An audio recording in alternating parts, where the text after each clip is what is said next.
Descansando en Dios. Mateo capítulo 13, versículo 57.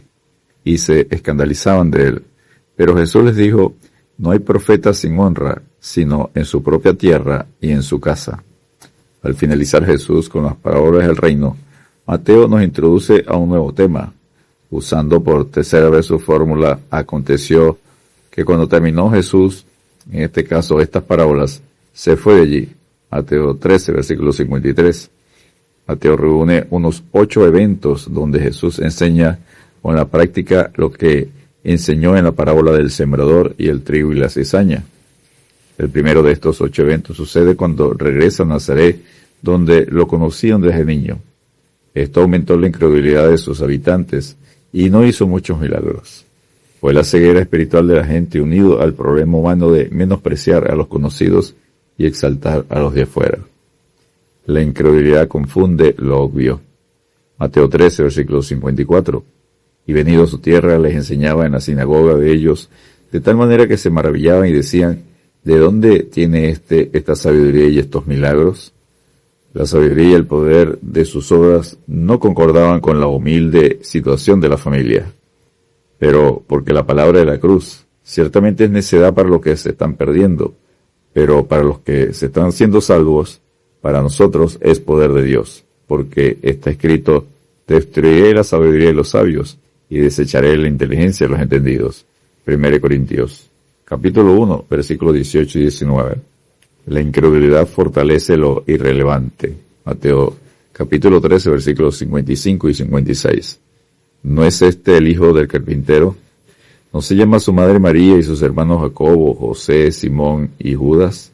¿No están todas sus hermanas con nosotros? ¿De dónde pues tiene todas estas cosas?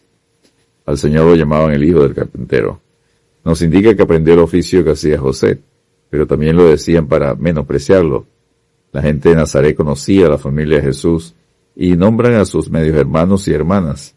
Mateo ya había registrado a la familia de Jesús en Mateo capítulo 12, versículos 46 al 50. Jesús tuvo efectivamente hermanos, medios hermanos.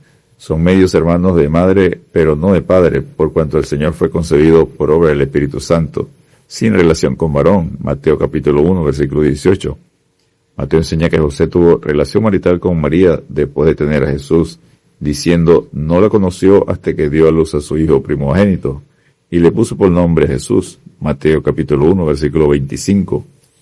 Mateo conecta a los medios hermanos de Jesús directamente con María, indicando que ellos no eran primos o hijos de José de un matrimonio previo, como algunos tratan de hacer creer.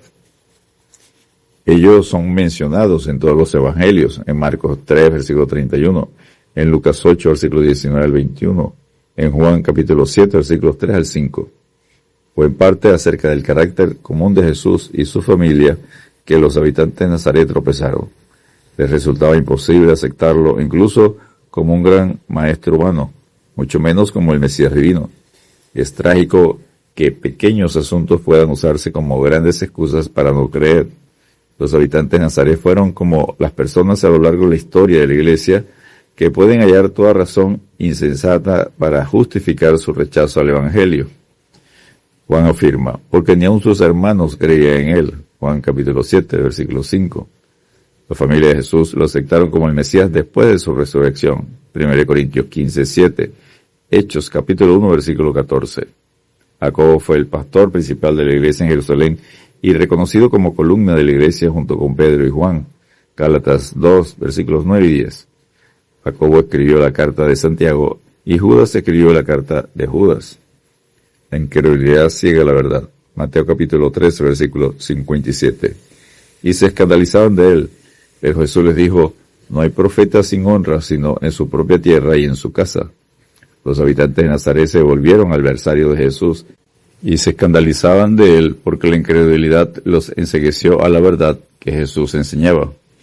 Aunque veían, no vieron, y aunque oían, no oyeron, ni entendieron. Mateo capítulo 13, versículo 13. Tal como Pablo declaró a los creyentes en Corinto, Cristo es para los judíos ciertamente tropezadero, y para los gentiles locura. 1 Corintios capítulo 1, versículo 23. Jesús recordó de nuevo a los habitantes de Nazaret el conocido proverbio de que no hay profeta sin honra, sino en su propia tierra y en su casa. Lucas 4:24. Con frecuencia es difícil para quienes han visto crecer a un niño como un chico del barrio aceptarlo después como un líder comunitario, un funcionario gubernamental, un pastor o cosas como esta, por no hablar de aceptarlo como el divino Hijo de Dios. Lamentablemente la familiaridad engendra desprecio, procurando poner de manifiesto no las buenas cualidades de quien es familiar, sino todo lo contrario, exaltar los aspectos menos elevados. El predicador dice: he visto asimismo que todo trabajo y toda excelencia de obras despierta la envidia del hombre contra su prójimo. También esto es vanidad y aflicción de espíritu. Eclesiastés capítulo 4, versículo 4. La incredulidad obstaculiza los milagros de Dios. Mateo capítulo 13, versículo 58. Y no hizo allí muchos milagros a causa de la incredulidad de ellos. La incredulidad fue el condicionante para que Jesús no hiciera muchos milagros en Nazaret. La gente incrédula no llevó a los enfermos para que Jesús los sanara. La incredulidad es la razón principal que limita las bendiciones en la vida de los creyentes. Pero sin fe es imposible agradar a Dios, porque es necesario que el que se acerca a Dios crea que le hay y que es galardonador de los que le buscan. Hebreos 11, versículo 6.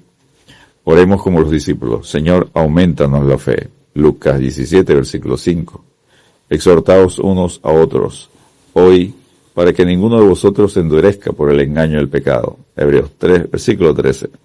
Descansemos en Dios y mirad, hermanos, que no haya en ninguno de vosotros corazón malo de incredulidad para apartarse del Dios vivo. Hebreos capítulo 3, versículo 12. Dios te bendiga y te guarde.